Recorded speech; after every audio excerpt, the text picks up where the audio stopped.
and it's the sunshine. It's Tom Grody, and I have Taylor Sappington with me. Good morning, Taylor. Good morning, Tom.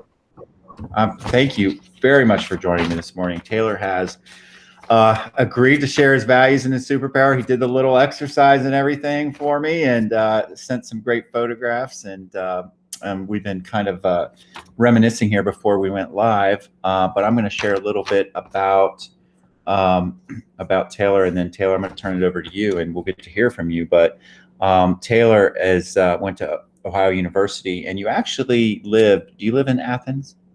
Nelsonville. I'm sorry. Oh, what am I, crazy? Oh my gosh. And you're the city auditor for Nelsonville, and we're on the city council for Nelsonville. And also got to work for Obama for America, which is really cool. Started your own business. And then our paths crossed a little bit when you ran for the Ohio State House as the State House seat. And we were just talking about that a little bit. Very intriguing story, which I think there should be a movie made about this. But Taylor was endorsed by the Victory Fund and endorsed by Obama for America. And Rick and I were really jealous at the time because we were like, wow, he's endorsed by Obama. But what a great story you've had. And I know you just told me you're just turning 30. You've accomplished so much. You've done so much. And I bet you've learned a lot. So we want to hear a little bit about what you've learned and your values and what drives you. And I'm going to turn it over to you. Well, thank you, Tom. That was one of the better interjections I've ever gotten. So I appreciate that at 7 a.m. I appreciate everybody having me on here. I wanted to talk some about the values that we've got here. I know this is what the show kind of revolves around. So, the first value I've got here at the top was truth. And I felt that was the most important to start with because of the era we live in. So in the era where too many are trying to make it a post-truth or postmodern society, whatever post-truth means, I think, there is an arguable truth in this world. There is falsehood, and especially in the field of electoral politics, truth should be a guiding factor for all of us. And move right on to hope, which is the next one. There's really no possibility for hope without truth. I don't think that there can be hope through lies or propaganda. I think that's kind of a false tiger when you have folks driven by propaganda who think they're hopeful. It's far more pessimistic than that. And so hope kind of comes out of telling the truth, speaking the truth to power, being honest with yourself, and being honest with others that you love. And on to the next one is humility. And I think humility is important because I think it just is. I think in an era where everything from your social media to your phone, to your TV, everything can be catered and to your own personal taste and revolves around whatever you choose and whatever you decide. You can buy whatever you want in this society. So it's too easy to get a big head and too big ego. You got to remind yourself to have some humility and humbleness, and which I think all three that I've said leads to optimism. And I think optimism about today and tomorrow is so necessary in a world that is shaken by both illness, pandemic, climate change, inequality, racism, and so many other things. Optimism is going to be the key to getting through those issues, actually fixing them, and moving on and living together. So put all those four together, and I think one thing about this value circle is not just these are things I hold true, but I think they're necessary to good service. And in the center, that good service is fighting for change, which I've already, implied and hinted about. So I appreciate the comment. Actually, I see off to the side here, says, let's not use the word falsehood. Let's just use what is the truth, which is lies. And I appreciate that. So I don't know, Tom, how do these things go? What should I talk about? the pictures or Well, I tell you, you have so much to share. I think that first of all, the values are amazing. Fighting for change, what a great superpower. And you have been fighting for change. And I think it's intriguing that here you are in Nelsonville, Ohio. You are the city auditor now, but you have been politically active, and you're getting, by the way, you're getting your master's in public administration right now. I saw as well at OU too. true. But you have such an amazing story, and I followed you when you ran for state rep. We were talking a little bit about that. Do you want to share what that experience was like for you for the state representative seat?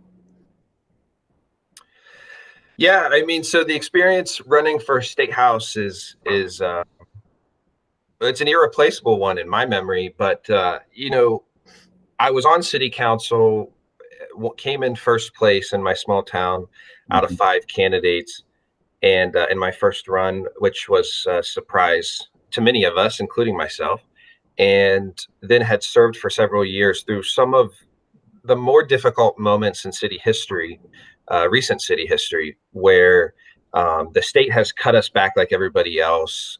We had some unfortunate brushes with racism that was very public, and that we all pushed back against, and service cuts and so many other things that are going on, aging infrastructure.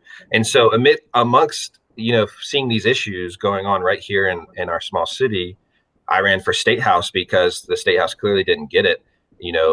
When they were passing the budget, it was about, how could we cut 2 to 3% this year off income taxes so that we could cut 5% from the budget. And there goes my office lights. I told you, Tom. I told you it happened. All right, No, we can still see you. Don't worry. Okay. So anyway, amongst experiencing this as a local office holder, as a young person, I ran for state house because they needed somebody who understood what was actually going on, or at least one more person, because I think there's many up there who do, just not a majority. And that experience was incredible. I mean, in 2018, we were all experiencing anxiety is the word I'm going to start with, about where the country was going, whether the democracy was going to survive. And especially here in Ohio, where we fought so hard and we keep coming up with losing battles. So the experience was incredible because we have Athens, the most liberal county, until 2016, the most liberal or Democratic voting county in the state. And then we have 2 counties, really 3 other counties in the district that are 3 of the reddest. And so trying to run where you're going to represent a majority of folks there is a challenge. Even the incumbent, Jay Edwards, admits that it's a challenge. And just try to imagine taking some of these democratic ideas that easily work in places like Westerville, and then trying to talk about them in a way that works in Pomeroy or Meigs County. And they do work. You just have to focus on the issues that impact Meigs County more. And it was incredible. I mean, there was a huge amount of money against me, $500,000. We came up short, endorsed by Obama, which was incredible. Yeah, I don't know. I have too many words to describe 2018. You'll have to look at the end. Well, I want to kind of focus on the fact that it's an example of leaning into your values and that your motivation. And I know on your LinkedIn page, it says, basically it's where it says about you, says to bring about a better tomorrow through tireless work and empowerment of others. And that's pretty selfless. And it's, I'm just impressed. I'm impressed by what you've done. I'm impressed by the fact that you ran, and we all know that that was a long shot race with an incumbent Republican whose values were antithetical to yours, frankly. And then you stood up for those values. It was impressive. And obviously, as someone, and you did that as being out and out as well, right? And how was that for you, being out from a small town? What was that like? Well, to be honest, besides 1 or 2 houses that I knocked doors on, being out almost had no impact negatively on the race. I think it comes down to electoral politics is such a funny game, and so many people get it wrong. So many people think that you have to fake who you are or talk about an issue that you don't care about because the polls tell you you're supposed to care about it.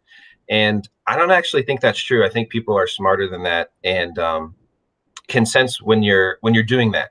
And so if you just come out and literally and figuratively and just be who you are, and you know honestly, we didn't hide anything. I mean, we ran on unpopular issues with what I would consider major donors across the state, which was corruption reform and campaign finance.